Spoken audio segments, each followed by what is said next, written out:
compelling.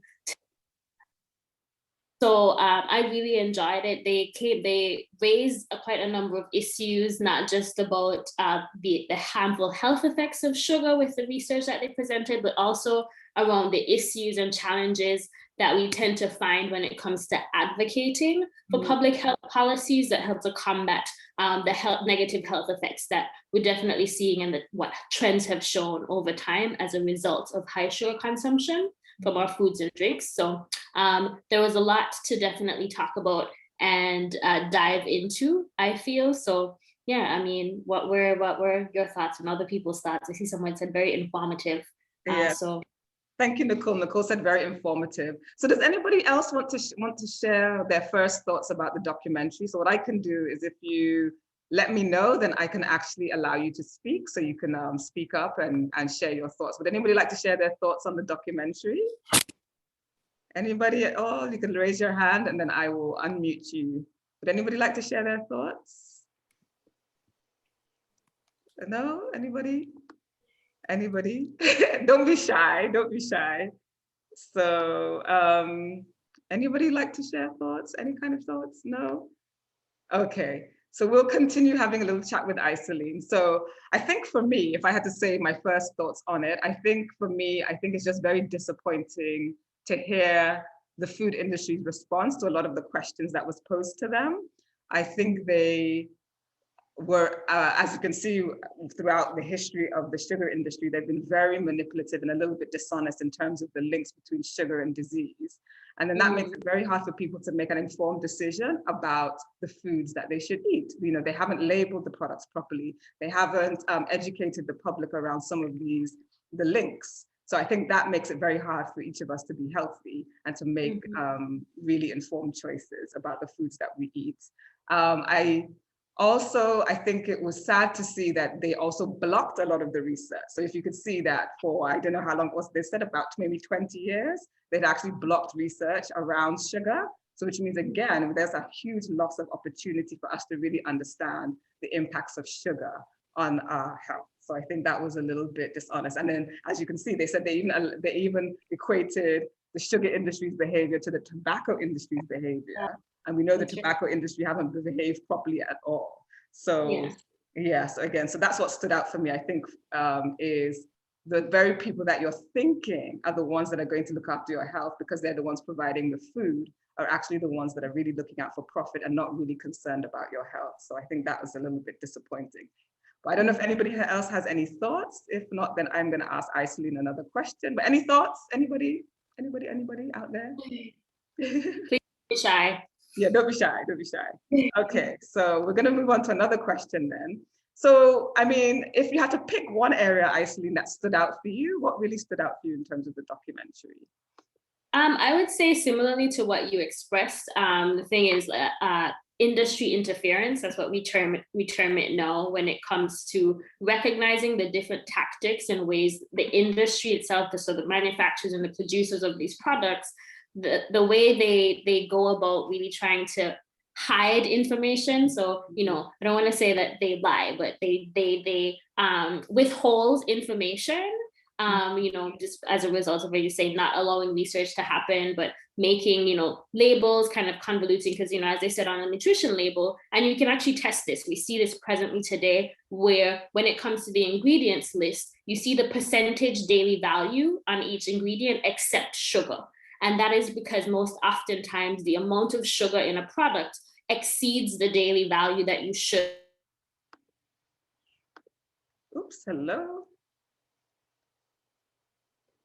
Oh, I think we've lost Isalean, internet issues. Oh, hello. Hello. Okay, so we seem to have lost Isalean. But does anybody have any comments or anything about the documentary? Still no comments about the documentary. Okay. She's back. Isalean, we lost you there for a second. Hello. Oh no. Yeah, we lost you there. Hi. Hey, okay, you're back. You're back. Okay, sorry. So yeah, I was like rambling on. Yeah, industry interference. I was saying, so industry interference, that's the kind of the one aspect of the documentary that really stood out to me, because we still see it today, kind of the tactics and approaches the industry uses in order to mislead, maybe, mislead or like keep information back from the consumer so that we're not able to make healthier choices. So, even you can even test this where you see on nutrition labels where you find the percentage daily value for all other ingredients except sugar. And, typically more often than not, that's because the amount of sugar that's in a product actually exceeds the total amount of sugar that you should be consuming daily.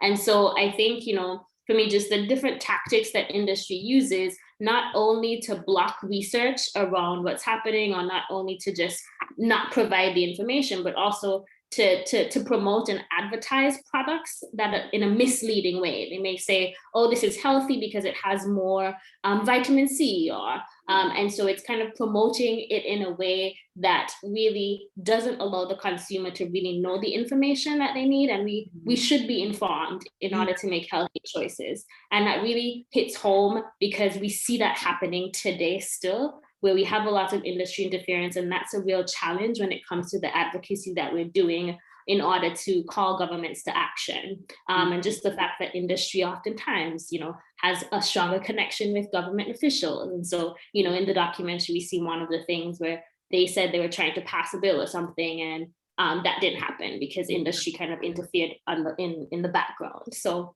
that really stood out because it is a current and ongoing challenge that we're seeing around to promote healthy lives. Yeah, I mean, I think what stood out for me, because something completely different, was looking at the family that they were working with to make those changes. What stood out for me was how quickly they saw a positive impact on their health once they started to eat a healthier diet and kind of consume less sugar. So I think it only took about 3 weeks before they could see like the reduction in cholesterol, the reduction in their risk factors for diabetes. So, and I think that's encouraging because it means that there's hope for all of us. If we make those changes, then very quickly, then we can see a difference in terms of our risk of developing these long-term conditions. So I think there was a little hope that, just make a small change in your diet, and you can actually see quite a significant benefit to your health. So I don't know if anybody has any comments, anything that they would like to say. You could put it in the chat, or you could put up your hand, and then I can open up your mic and you can join us in the discussion. So just let us know. But failing that, I'm going to move on to the next question. So for Isalean. So Isalean, so how do you feel about the food and beverage industry after seeing the documentary? I mean, I feel the same as I felt about them before.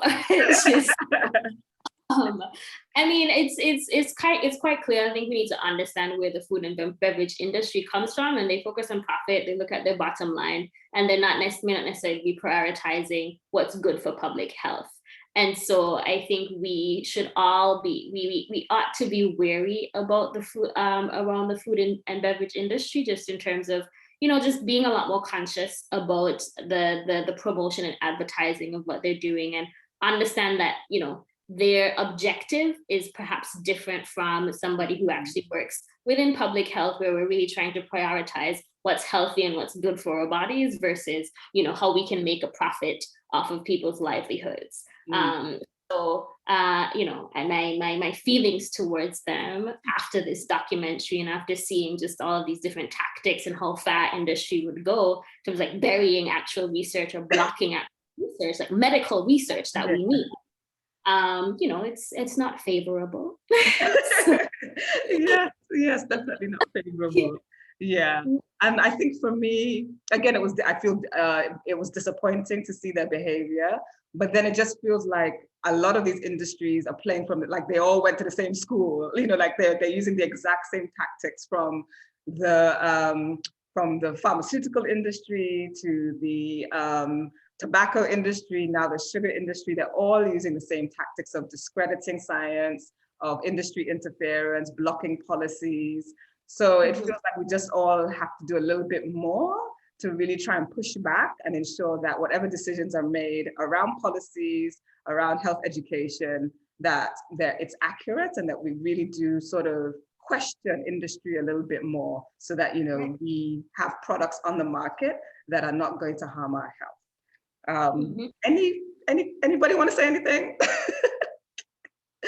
Okay, so we'll move on to a couple more questions and then we'll close. So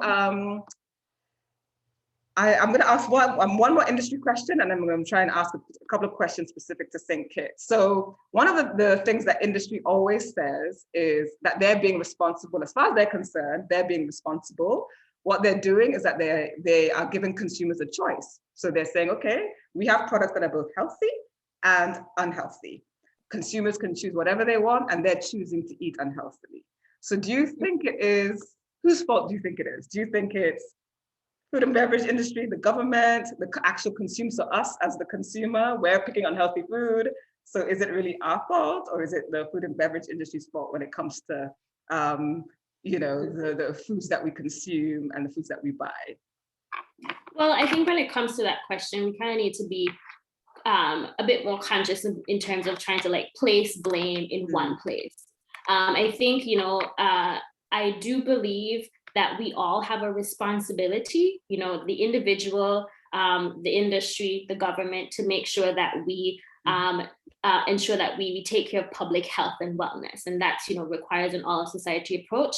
However, I do believe that, you know, there needs to be a greater effort by industry in order to ensure that the consumer actually understands and has the information that they need in order to make those healthier choices. And I do believe government has a role to play in making sure that we educate the public so that we understand, we do nutrition education so that people actually understand what healthy nutrition looks like, and that we educate from, we enculture people from a very early on so that we actually know, well, what's a healthy diet, what's nutritious, how much sugar should we be consuming, and how much sugar should we not. And then, you know, industry says, okay, yeah, we have healthy products versus unhealthy products. I think when it comes to those claims, we need to question, well, how do you determine healthy? Fine, healthy according to what standard? Because, you know, that becomes kind of questionable, especially when we try to apply, well, what, you know, like World Health Standards might look like versus what products are being produced as healthier versus the unhealthy. So I think a lot more questions, not as simple as placing blame on one person or in one area, because everybody has a responsibility. And I think we do need to hold everybody accountable in some way. Okay, great. Good answer. So does anybody have any comments on that? Do you think, you know, industry are just, okay, somebody says, I agree with Ms. Phillip, we all have a role to play. So that is really true. We all do have a role to play. So as a consumer and a member of the public, I think what we could try and do is try and read the labels and understand the labels so that we know how much sugar is in a particular product, and then we can make a decision as to whether we want to consume that product based on now our knowledge of how much sugar is in that product. As Isalean says, the industry has a responsibility. They need to make their products clear so that we know this has this much sugar, this has this much salt, and there are ways that they can even make it clearer. So one of the things that organizations are campaigning for across the Caribbean is front of package labeling, nutrition warning labels, which would actually provide a clearer idea of if a product has, so very simple, it will just have a sticker on the front, this is high in sugar, this product is high in sugar, this product is high in salt. And that's one way that the industry could help us understand how much sugar or salt is in a particular product. In terms of government, as Isalean said, government can do a lot in terms of helping us make healthier choices, and we'll probably come back to some of those, but around health education, but also various different policies. So there's a lot that each of us can do. And I think also parents in educating their children to eat healthy. If you can educate your child from as young as possible, they can develop those habits early, and then that will see them through until their adult life, making those really healthy choices throughout their life. So those are some things. Yeah, go ahead. One thing I wanted to add on that too is I think, you know, I think oftentimes we ignore the power that we have as consumers to demand certain things of industry. And I think, if we become, a society where we are a lot more health conscious, and we come into this culture of, prioritizing, health and nutrition, and making sure that we are a lot more conscious around our foods, then we can demand more from industry. We can demand better from industry. And so I think, as you say, that's also part of making sure that we are informed and empowered consumers, because we actually have the power. We're the ones who are purchasing these goods and services. So if we want healthier products, we're in a position to demand that based on what we consider, what is medically defined as healthy and good for our bodies, and the food that we need to make sure that we have all the nutrients we need in our diet. Yeah, wonderful, wonderful. Okie dokie. So I'm gonna ask a quick question about, so St. Kitts and Nevis, we all love our sugar here. We have a lot of sugary drinks, a lot of sugary desserts, all sorts of things. So I guess what could we do to really try and change the culture around how we look at sugar? What could we do? Because I think a lot of us, we just have that taste for sugar. It's in everything. We love our sweet drinks. We love our sweet little pastries, coconut tart, blah, blah, blah, blah, blah. So what could we do to kind of change that culture around sugar? I mean, this is a key question, right? This is kind of what we're trying to do now with our advocacy campaign and the health education campaign that we're doing. When you talk about culture change, that's one of the biggest things to shift, right? Culture. And I think we need to understand, obviously as a federation, we have our history of being in the sugar industry, from slavery through colonization. And so, it is ingrained in just who we are. We're Sugar City, right? And so in order to, shift this, we need to, one, accept and acknowledge that it's not something that's going to change overnight. And we need to accept and acknowledge that it's something that requires time investment. And, we need to think about it more as a marathon than a sprint. Yeah. And I think key to that is education and understanding. So I think because we have been so fond of sugar, and we've, it's an addictive substance, was highlighted in the video. It's just, we have to change. In order to change our palates, we need to change our understanding of what it does to our bodies. So hence what we're doing with this campaign and this little documentary. Hopefully, if we're able to get this message out more to people, that's, key in terms of the starting point, in terms of changing our minds and raising our consciousness and understanding. So that's, I think primary to what we're doing. And then in addition to that, I do believe government has a role to play in trying to curb the consumption patterns more immediately through policy interventions and policy programs. So, I don't know if you had a separate question on specific policies. Yeah, let's maybe we can go into some of the policy, but first, Ms. Laker's thing, I think this will be quite challenging, but nothing can beat education. So, for sure.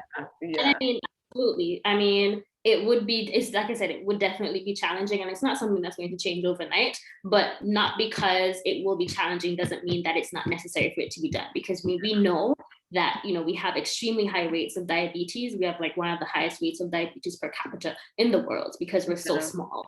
And so we know it's a problem, and, so it's definitely something that we need to work on in terms of making the culture shift. But in order to do that, we need to educate. And so that's part of what we're doing with You're Sweet Enough, part of for screening this documentary and trying to get people involved and people to understand, and people having these conversations so that, you can be like, okay, let me not have this sugary drink today. Let me by looking at it, just kind of wondering how much sugar is in this, and slowly, I think slowly but sure, if we can get more people more conscious, that's where the turning point is going to happen in terms of making a culture shift over time. Yeah, exactly. Does anybody have any other comments, anything? How are you feeling about sugar addiction, and how are you feeling about sugar consumption in St. Kitts? Any comments? Feel free. Don't all shout at once. Feel free. Okay. So I think we'll come then towards one of our final questions. So we were talking about policy, and you're a policy professional. So what are some of the policies that government could consider to help us kind of deal with the overconsumption of sugar? Sure. So we know when it comes to policy interventions, we always like to highlight and recommend policies that we know have been tried, have been assessed, have been evaluated in other jurisdictions. So we're talking about evidence-based policies. Things I'm going to mention are policies that have been done, have been tried, have been proven to be successful in actually changing consumer behavior in terms of consuming sugary foods and drinks, and then lowering what we see in terms of rates of the health outcomes and the negative health outcomes. So one of the things that you mentioned, obviously, is labeling. So that's like front of package warning labeling is a policy tool, a policy intervention that's actually being voted on and considered regionally by CARICOM member states. And this is a policy tool that would essentially make it mandatory for producers and manufacturers of foods and beverages to include a label on their product if their product is high in or exceeds a certain the recommended quantity of sugar, sodium, or fats. And so with that, having just a simple label on the front of the product, as opposed to just having to turn it over and read the complicated nutrition labeling, immediately the consumer would be drawn to this label and it would say high in sugar or high in sodium or high in fats, so that you are aware, okay, this product is high in this certain nutrient. And so I'm better informed in order to make a healthier choice. So maybe I'll go for something else that doesn't have this high-end label on it. And that has been proven to be effective at changing consumer behavior in terms of them purchasing products that are healthier. That's been proven to be most effective in terms of using octagon front of package labeling. So that's one policy tool that is actually being considered for implementation across CARICOM member states to standardize. Another one that actually targets reducing our consumption of sugary beverages or sweetened beverages, which is a major source of sugar in both adults and children's diets to date, is actually taxation. So sugar sweetened beverage taxes is essentially a consumption tax that some governments, we know Barbados has implemented a tax on sweetened beverages, as well as Dominica and Bermuda. Also in Latin America, we see it in Brazil and Mexico. And so we know that it's effective. It is an effective policy tool where we add a consumption tax on sugary drinks so that it makes it more expensive for consumers to purchase these unhealthy beverages, and therefore then makes them opt for water as a healthier option, as the healthy option, right? So, and I mean, because it hits consumers in the pocket, that's found to be more immediately effective at reducing the purchasing of sugary drinks, and therefore leading to reduction in sugar in our diets. Another policy would be kind of trying to target our youth and children, where we actually ban certain products like sugary drinks in schools. So where we actually ban the sale and advertising of these things in school settings, so that we actually make schools and promote healthy school environments, so that our children are cultured into drinking more water as opposed to drinking sugary drinks. And if we incorporate these rules in our schools, then it helps to slow the trajectory in terms of the development of obesity and other non-communicable diseases, which we're actually seeing at an increasing rate among children and youth right now. So those are kind of three major policies that we know, that we advocate for, that are actually also being advocated for regionally, and that have been implemented in other Caribbean islands and other countries around the world. So those are some of the tools that we're hoping that we can see perhaps potentially implemented in St. Kitts and Nevis, but we know that these are things that do work and that have been working effectively to reduce sugar consumption among the public. Wonderful. So does anybody have any thoughts on those kind of policies? So like a sugar sweetened beverage tax, front of pack labeling, and then creating a healthy school environment. Any comments? Have you guys heard of those types of policies before? Any thoughts? Okay, quite audience. Okay, no problem. So I guess the final question then is going to be, so for people who are wanting to address their addiction or their love of sugar, do you have any tips maybe that you can share on how we can just maybe just cut out some sugar or reduce the amount of sugar that we're consuming?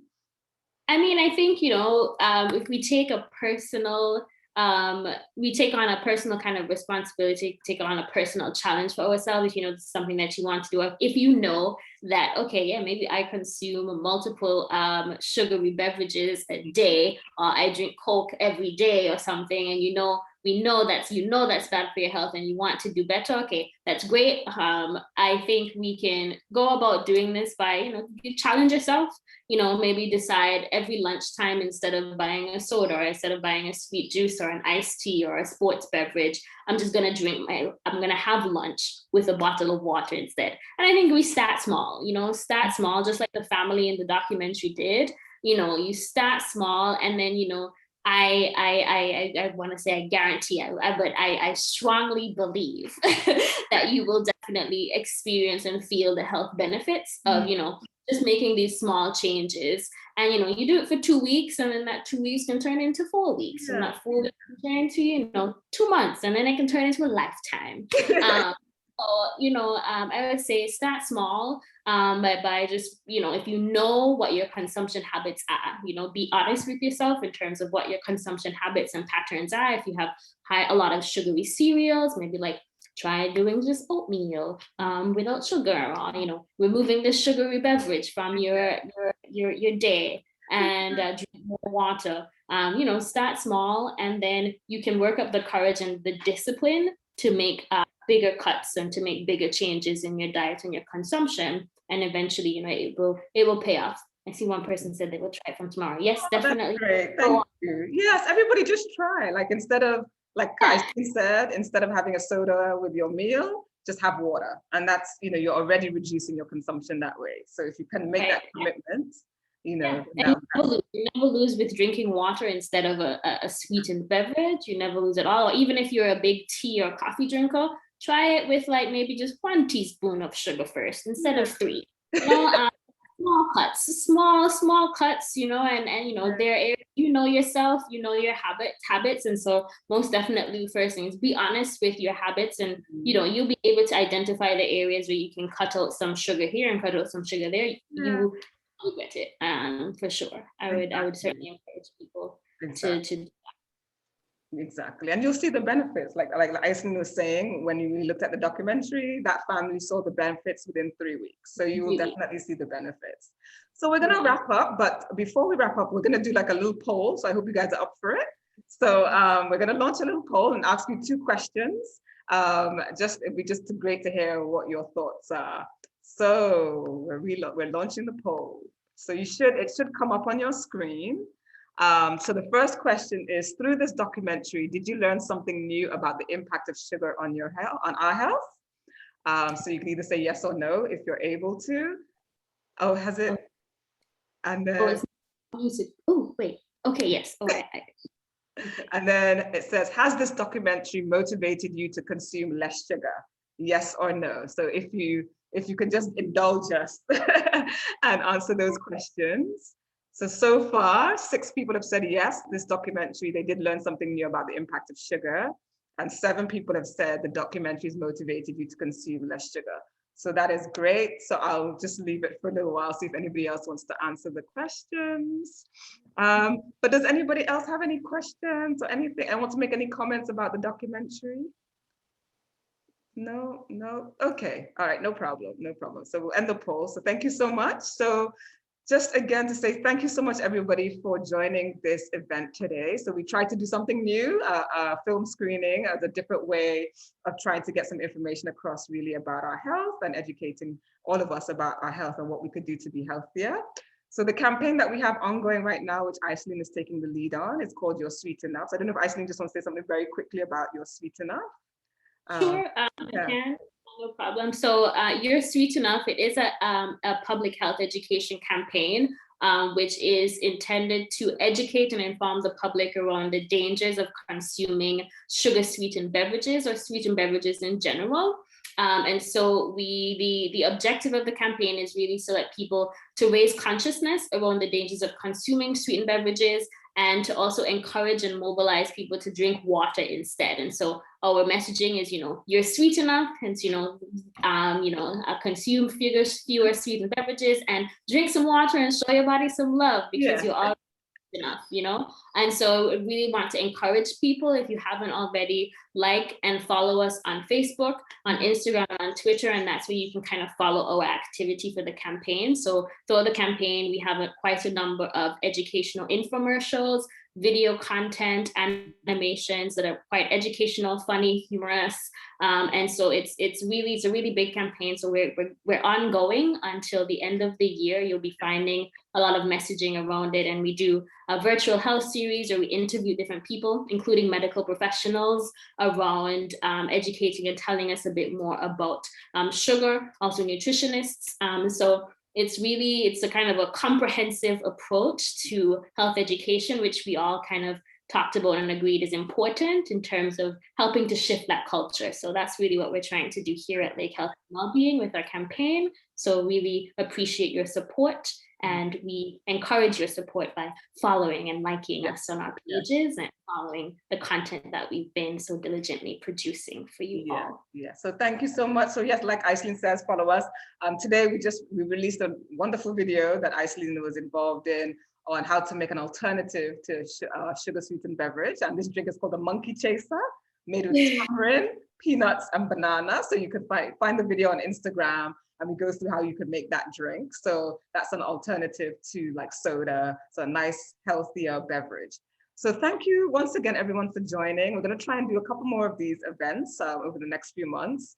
So keep following us to keep informed of all the events that we're going to be doing. We'll send around a link to our campaign website so that you can find out more about the campaign, and also to our main website so that you can find out more about us. But we just want to wish you guys well, stay safe during this period of lockdown. And then tomorrow, I guess we're all on 24-hour curfew. So stay safe. And thank you so much for coming today. So enjoy the rest of your evening. Bye, everybody. Thank you so much. Bye. Thank you, Ms. Lake. She said that this was very informative. You're very welcome. So thank you so much, everyone. And hopefully we'll see you again on another one of these soon. So take care. Bye-bye, everyone. So I'm going to end the webinar now. So take care. Have a good evening.